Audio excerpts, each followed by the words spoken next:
عفونت‌های شدید، دردهای مکرر، کیست‌ها، فیبروم‌ها، انواع اختلالات رحمی تو خانم‌ها، اینا براتون آشناست نه؟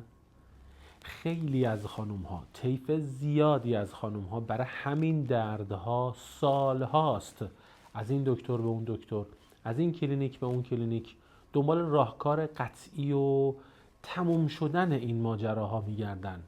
اما هر جا میرن همشون درگیر مسکن میشن، همشون درگیر راههای موقت میشن.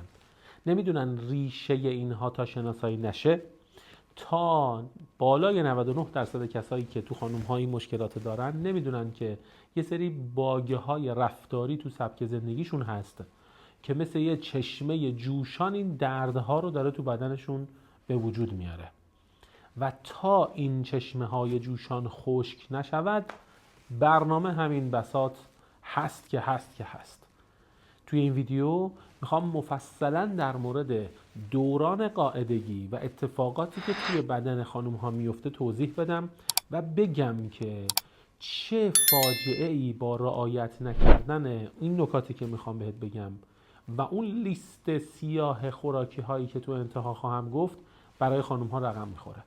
حتما لطفا این ویدیو رو لایک کن و سابسکرایب کن و حتما پیش میگم برای همه خانم هایی که میشناسی دور و برت بفرست. ببین، راز این سلامت تو دوران قاعدگی رو شاید بشه گفت با قدرت و با جرأت تو یک کلمه در آیه 222 سوره بقره خدا برای خانم‌ها و آقایان فاش کرده. این راز تو یک کلمه خلاصه می شود: اذیت. دورانی که در ماه خانوم‌ها در اذیتند. کلمه اذیت یعنی چی؟ اذیتن یعنی طبیعتاً فرایند عادی زندگی خانوم‌ها در سایر اوقات ماه دیگه قابل تکرار نیست. یعنی چی؟ یعنی تو اون یه هفته، تو اون چند روز قطعاً مدل عادی زندگی نمی‌کنن، تو حالت اذیته. همه آدم‌ها یه لحظه تصور بکنید، فکر کنید که دارم یه فرضیه رو مطرح میکنم، دارم یه تصویرسازی ذهنی رو مطرح میکنم. فکر بکنید که شما قراره هر ماه با یه تیری تو پا زندگیتون رو بکنید. آیا حالتون خوبه؟ همه چی تنظیمه؟ خب تو حالت اذیت هستید توی اون چند روز تو ماه. یه روز و دو روز هم نیست، تکراره. خب پس ماهیت این در اذیت بودن خودش یه سری رفتارها و یه سری زاویه دیدها رو میطلبه که هم خود خانوم داشته باشه هم اطرافیانش داشته باشن. این موضوع اول. موضوع دوم، ببین ماهیت اتفاقی که تو منابع طبی در مورد دوران قاعدگی صحبت کردن اینه که این دوران یکی از مهمترین اتفاقات بدن زن تحت قالب پاکسازی است. پاکسازی کدوم عضو؟ عضوی که انقدر شرافت مکانی و شرافت جسمانی داره که صلاحیت این رو داره که ماحصل همه خلقت، اشرف مخلوقات در اون شکل بگیره و رشد بکنه و به واسطه اون به دنیا قدم بذاره. خیلی جایگاه بالایی داره، خیلی جایگاه عظیمی پیش خدا داره. لذا عضو رحم باید مرتباً در تمیز شه. دوباره یه مثال دیگه بزنم ذهنتون. شما فکر بکنید دفتر مدیر عامل یه شرکت چند وقت به چند وقت باید مرتب بشه و تمیز بشه؟ دفتر یه کارمند ساده دونپایه یه شرکت معمولی چطور؟ اونو شاید ماهی یه بارم تمیزش نکنن خیلی اتفاق خاصی نمیفته.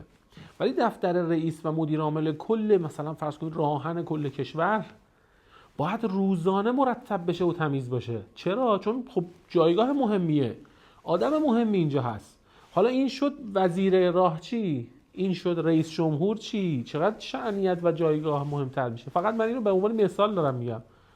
میخوام بگم وقتی که عضو شأنیت اینو پیدا کرد که محل رشد و نمو انسان بشه، محل انتقال انسان به این دنیا بشه، پس خیلی شأنیت بالایی داره. چرا؟ چون انسان دقیقاً اونجا میخواد شکل بگیره. مرتباً باید به وسیله حالا پاکسازی هایی که وجود داره اون عضو از فضولات و عفونت ها پاکسازی بشه. پاکسازی هم که درد داره، مثل رژیم های لاغری، مثل ورزش کردن، چون یه اذیتیه، چون تو داری یه چیزهایی که بند شده، چسبیده، وابسته شده به اون مخش و محدوده و عضو رو داری میکنی بریزی دور. ببین شما فکر کن 1 سال خونه تکونی و خونه رو مرتب نکردی، تمیز نکردی، الان بعد از 1 سال تازه میخوای بری زیر مبل تو جارو بزنی. چقدر الان اون زیر چربی و خاک و کثیفیه و چقدر زحمت داره پاکسازی کردنش. کلا تمیز کردن و پاکسازی کردن زحمت داره، چون به نوعی بازسازی کردنه، بازسازی زحمت داره. حالا عضو رحم که شأنیت و جایگاه بالایی داره، بنا به حکمت و تدبیر الهی باید ماه به ماه پاکسازی بشه. پس فهم این موضوع که اصلاً خانوم داره به وسیله این اذیت پاکسازی میشه و رحم شأنیتش رو داره حفظ میکنه، آمادگیش رو داره حفظ میکنه، قدرتش رو داره حفظ میکنه که بتونه فرایند انتقال انسان به این دنیا رو با کیفیت عالی انجام بده. پس این یه اتفاق فوق العاده بالاییه. شاید بشود گفت این یک مقدمه بسیار عظیمی است برای فضای مادری کردن، که میدونید مادر بر اساس نگاه روایات ما میگه وقتی زن، این روایت از نبی اکرمه، میفرماید وقتی که زن بارداره به مصداق، یعنی همین فقط بارداره، داره دوران بارداریش طی میکنه، میگه شبیه شب زنده‌داری است که شبا عبادت میکنه و صبحها هم جهاد میکنه در راه خدا با مال و جانش. ببین چقدر این فرایند قاعدگی مهمه که تو رو آماده میکنه برای این جهاد عظیم، چقدر این مهمه. بعد خدا دستورالعمل‌هایی داده، نکات مهمی رو اینجا گفته که تو رعایتش بکنی، که تو اجراش بکنی، که تو حواست به اون دستورالعمل‌ها باشه که چی بشه، که اون شأنیت مادری، که اون اتفاق پاکسازی مهم اتفاق بیفته. پس خیلی مهم شد این فضا. بعد کلمه اذیت رو تو بذار در مقابل هدف و غایت این اذیت مادری. بعد اصلا جنس اذیت دیگه متفاوت میشه، اون فضای فکری زن اصلا متفاوت میشه، اون آرامشی که روی جسمش وارد میشه، یعنی من دارم آماده میشم برای یک اتفاق مهم. مثل آدمی که بخواد المپیک شرکت بکنه، زحمت داره میکشه، سختی داره میکشه، رنج میبره از فرایند تمرینش، ولی میدونه هدفش رسیدن به یک جایگاه اول در جهان است، برای اینکه بشه شماره 1 المپیک، شماره 1 مسابقات جهانی. پس خیلی مهم شد، خیلی جایگاه بالایی پیدا کرد. حالا یه سری اتفاقات، پس ماهیت اینو بگم بعد ادامش اتفاقات رو بگم. پس ماهیت این قاعدگی و خونریزی اذیت کننده است، ولی هدف این اذیت رشد شأنیت مادری پیدا کردن، آمادگی برای مادر شدنه. خب حالا به صورت پیشفرض و دیفالت این قضیه پریودی و قاعدگی اذیت داره. خانوم اگر رعایت نکنه تدابیره که همون خالق در مورد همین موضوع اذیت کننده پریودی گفته است را، این اذیت دوبله سوبله میشه. دوبله سوبله شدنش میشه همون بیماریایی که اول ویدیو اسم بردم، که تو رو درگیر میکنه، پول از جیبت میدی، انرژی میذاری، روحی روانی به هم میریزی، کلی از خانوادت هم به هم میریزه، حتی میتونه تو رو به یه جایی برسونه که چون تدابیری که خدا گفته رعایت نکردی اذیت چند برابر شده و در نهایت هدف اون اذیت شدنه دیگه محقق نمیشه و زن مثلا به وسیله فیبروم ها، کیست ها، اختلالات رحم و تخمدان دیگه نابارور میشه. خیلی مهم شد، خیلی مهم شد. پس اون تدابیر و اون اتفاقات چیه؟ خوب گوش بده.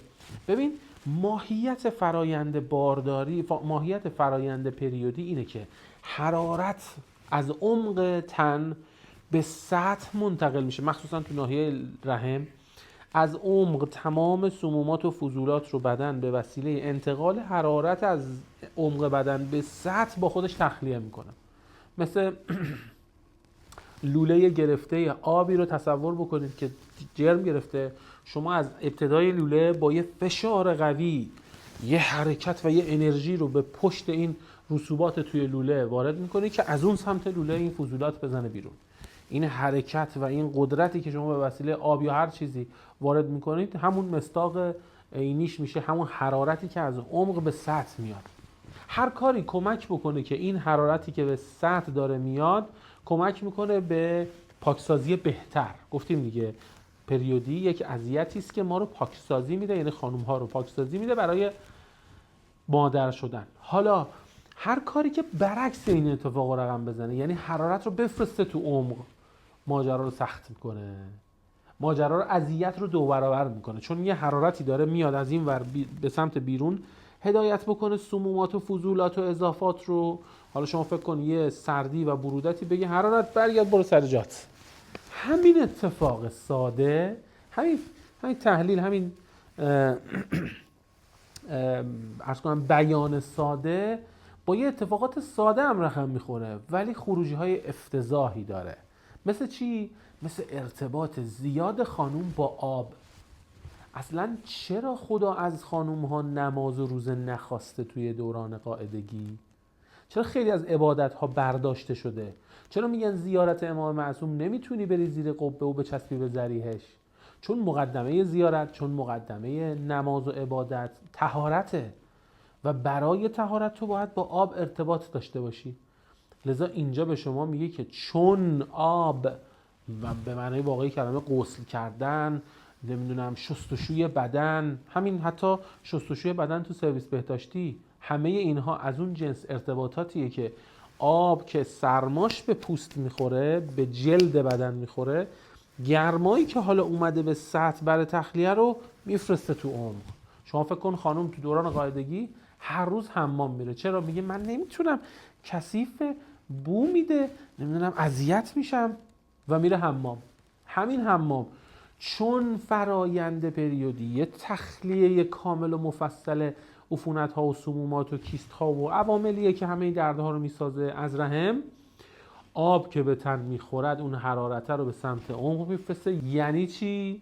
یعنی این که عفونت ها و سموماتی که داشتید دفع میشدید دیگه دفع نشید و بمانید، دور همی خوش میگذره. شما فکر کن خانوم هر ماه، هر روز قاعدگیش حمام بره. یا از اون طرف کلمه اذیت چرا استفاده میشه؟ همین آب رو به همینجا بسنده میکنم فعلا. چرا از کلمه اذیت استفاده میشه؟ چون میگه ببین این الان آدم نرمال نیست. حالت عرض کردم مثل اینکه یه تیر تو پا باشه، شما بخوای هر هفته تو ماه هفته‌ای چی میگن تو ماه یک هفته این مدلی تیر تو پا بخوای زندگی کنی، خب نمیشه، درد اذیت تو مخه.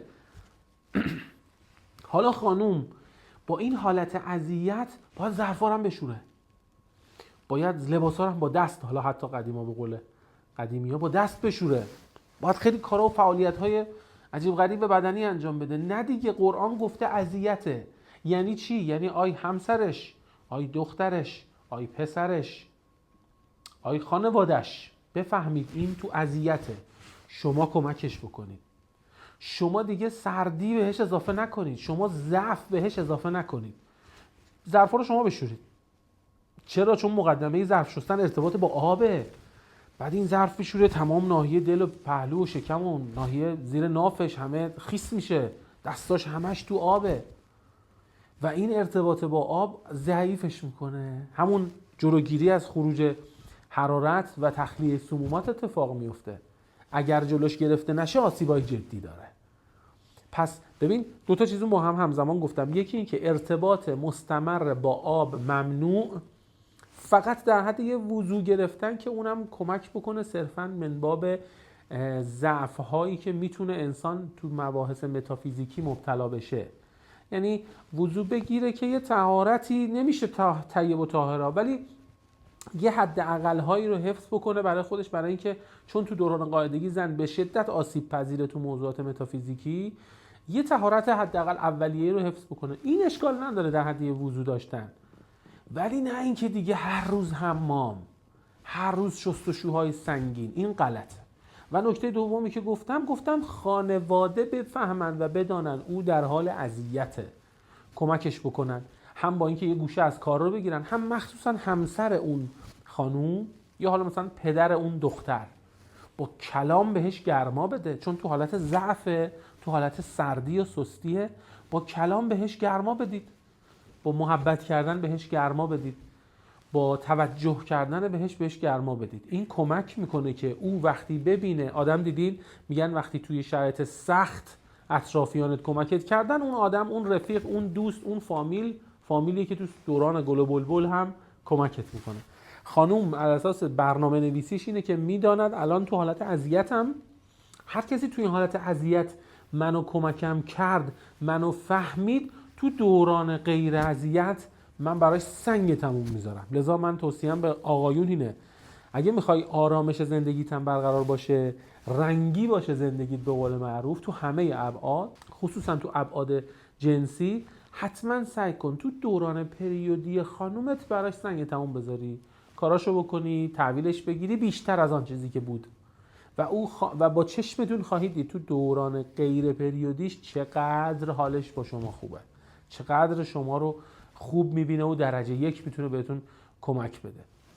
و مورد آخر، اون لیست سیاهی که به شما عرض کردم تو یه جمله خلاصش میکنم: تمامی چیزهایی که ضعف این خانم رو دوچندان میکنه 2 دستن. 1 سردی های بیش از اندازه، ماست هر روز، کاهو هر روز، خیارگوجه هر روز، نمیدونم کشک هر روز و خیلی خوراکی های طبع سرد به استمرار استفاده شونده.